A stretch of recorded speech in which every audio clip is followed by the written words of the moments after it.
ओम आसतु आज आम षटकर्मर नेतिर द्वितीय अभ्यास करवा।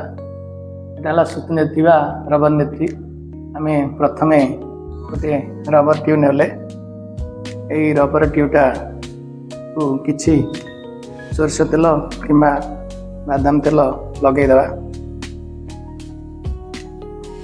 शुद्धता आम करवा पाटी और नाकर शुद्धता यहाँ को आम भल भाव हाथ में तेल नहीं रबरटा को तेल लगेदेले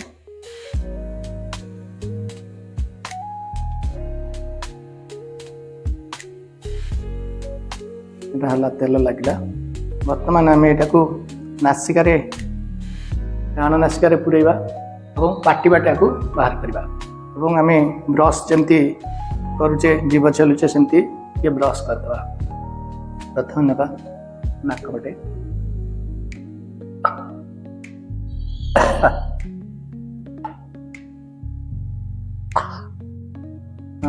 नाक पटे गला पाटी पटे बाहर टे ब्रश करदे।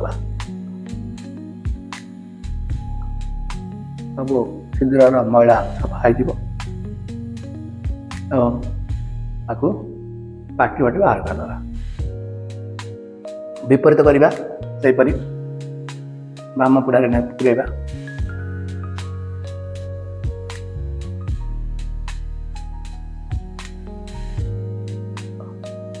पाटी बाहर करवा सेपरी बाम पुड़ारे पुड़ेले ब्रश करदे।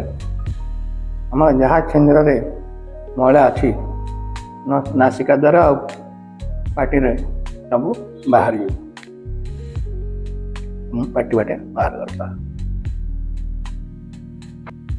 यही नीतिकर्म कला बेले साधारणतः आपण मैंने कथबार्ता करेंगे ना, सावधानता सह करेंगे।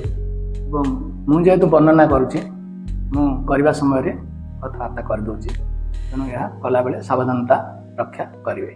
ओम।